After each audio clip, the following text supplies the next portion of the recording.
We often judge people by what we see, their present, but many times the true story of their life's journey cannot be judged until we've walked in their shoes.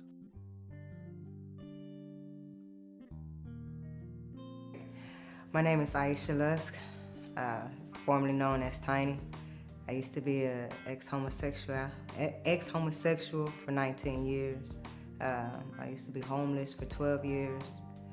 I used to be an addict for 19 plus years. But God delivered me from all of that. I'll tell you a little bit about how that happened. How did I even become gay? First off, let's start there. I don't even know. At the age of 4, I got touched by a girl. And I liked it, and it stuck with me. I remember being at the age of 7 and 9, I used to look at girls and want to have, I would have crushes on them and say to myself, man, I wish I was a boy, so I'd be her boyfriend.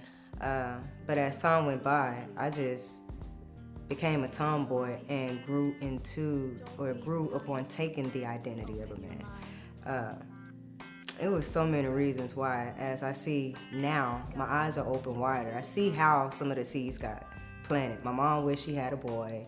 She used to tell me she wished she had a boy. She used to show mad love to one of my boy cousins. I used to just try to get her attention, get the same validation that she gave him from her. I remember when I went to Job Corps. Well, before I went to Job Corps, I had my first sexual encounter with a female, and that was back in 1996. I was 16, and it was with one of my best friends I went to summer school with, and she just randomly asked me could I kiss her. Kissing led to one thing, and by the time it was over, she asked me a question I couldn't answer. She asked me, how did I learn how to do it? I couldn't answer that, and honestly, I couldn't answer that because I never read about it. I never read about women being together. I didn't know it was a name for it, lesbians. I didn't even know homosexuality was a thing. I just knew about, biker chicks, white biker chicks, and they called them dykes or bulldaggers. But I didn't know there was lesbian, homosexual, none of that. And I definitely never seen black women together. So when she asked me how did I learn how to do it, I looked up at her, and I know how I looked. My face was like, I don't know, just like that. And I really did hear, it came natural.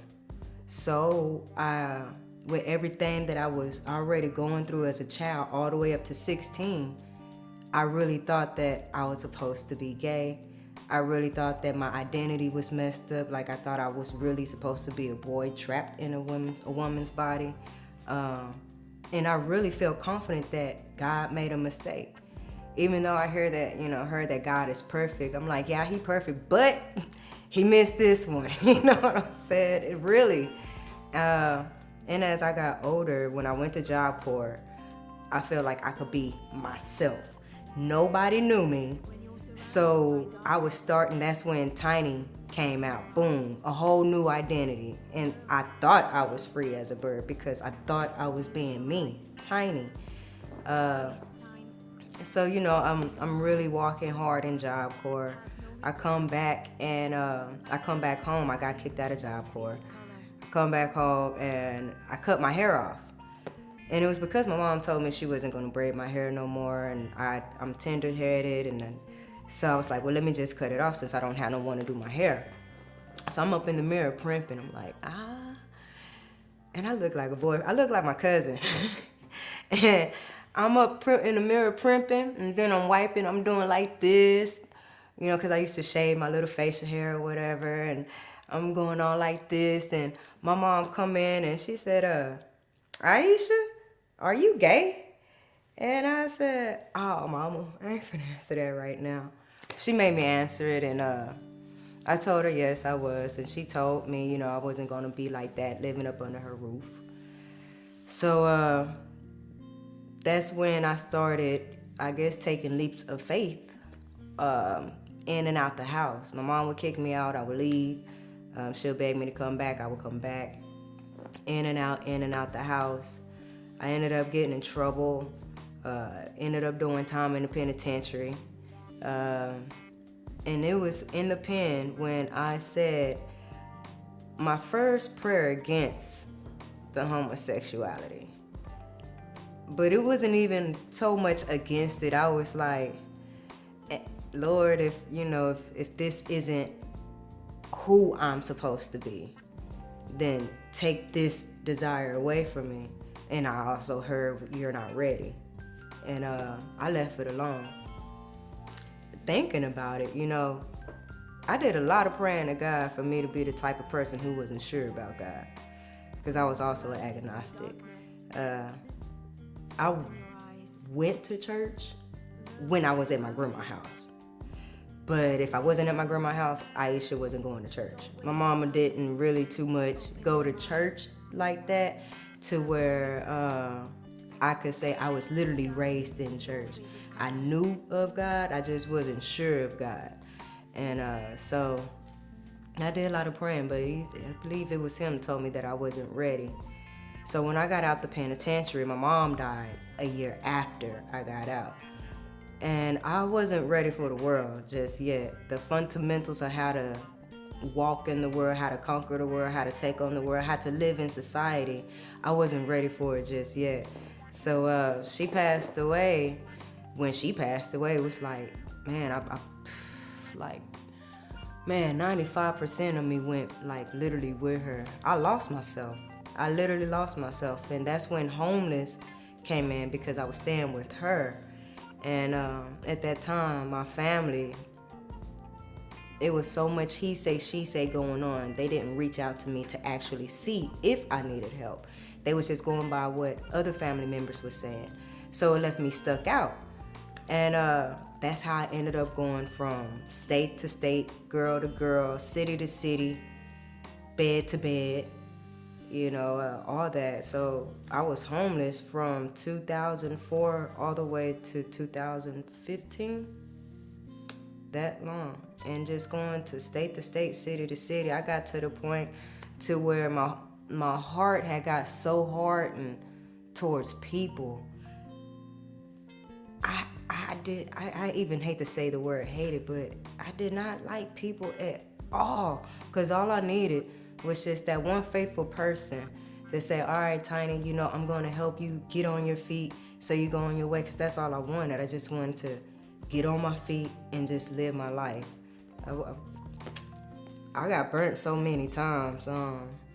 It made me homicidal, suicidal. I would try to kill you, try to kill myself with lovers, friends of friends, anybody. It was just so hard. All I needed was just to get on my feet. Let me get a job, get on my feet, pay you what I can pay you with. Cause I was always getting kicked when I was down. I didn't have money, but I really felt like my word was my bond. I turned away from the lifestyle when I moved to Houston. I knew I wanted to come back home, but I didn't want to go home. So I came to Houston. I was out here about like 5 years, house hopping, and I ran into one of my sisters that I go to church with now.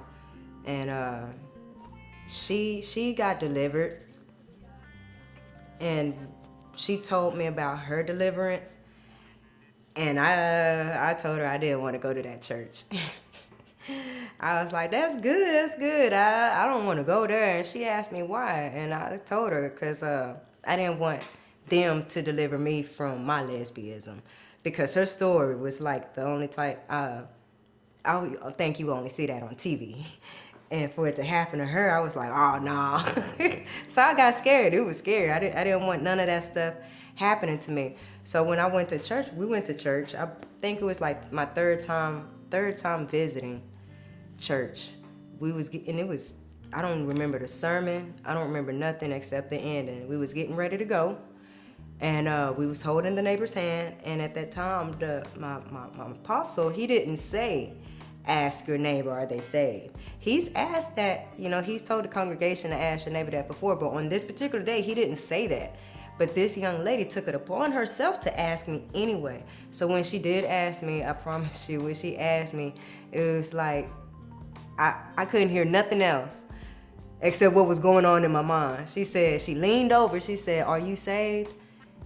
And I looked, and then I looked away, and then I said, "Am I saved?" Well, I know as a child I got saved. Well, you got baptized when you was 9, but you got baptized as the wrong reasons.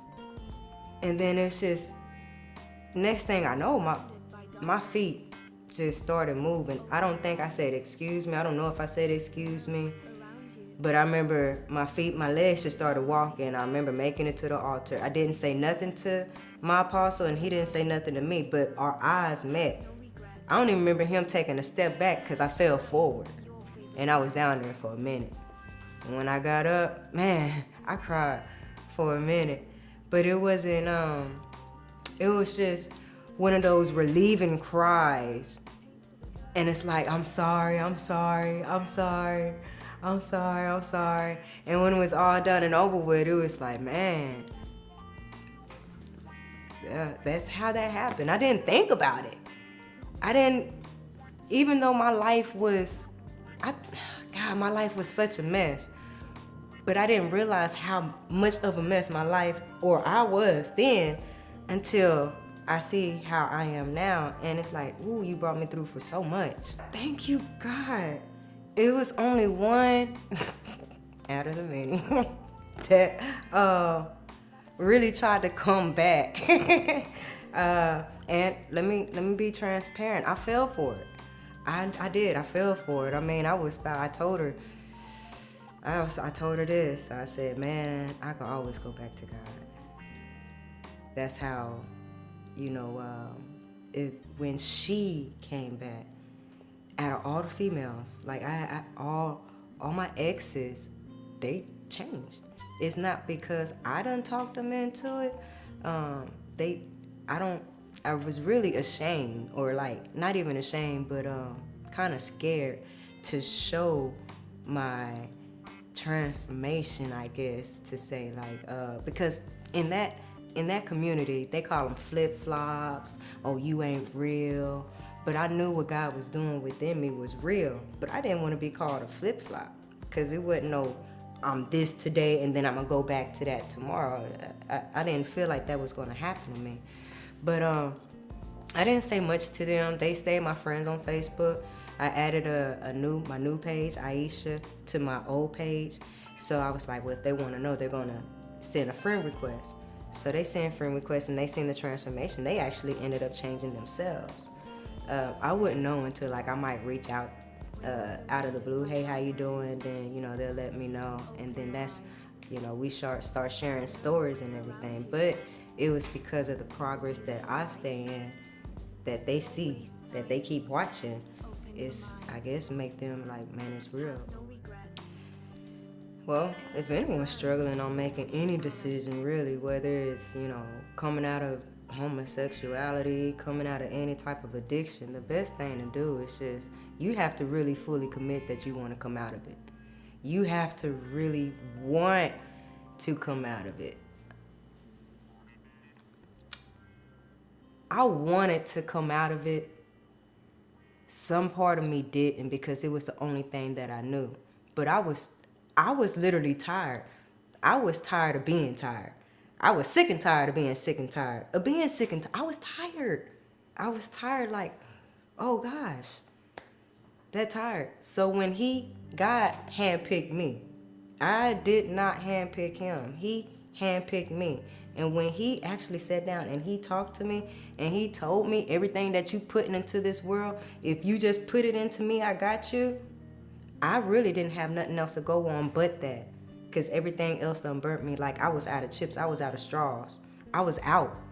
So that was literally my last choice. For me not to know God and to hear him, I really knew that was his voice. And I looked up and I said, you sure right, God. You just have to really want it and keep your hands off of it.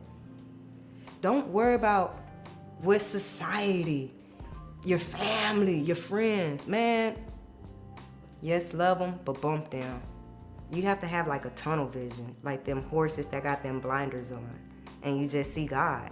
It's just about him and y'all relationship. Man, I've been wanting a relationship for like 19 years. And I feel like I am in a real life relationship. You know, I just can't, like, you know. But man, he makes my toes curl the way that he does me. And I don't deserve it. I'm like, that's what makes my love for him so grand, because I know I'm the leastest person that deserves the stuff that he does for me, man. And I know it's people out there worse than me, but if he loved me for the stuff that, out of all the stuff that I done did, and he still love me, he give me goosebumps. He makes my toes curl. It's that grand love, like I guess married people have. I'm about to cry. Cause he literally rescued me. He never took his hand off of me. Sleeping outside, being raped, and I never once acknowledged him. He kept me through it all. That's what I love about him.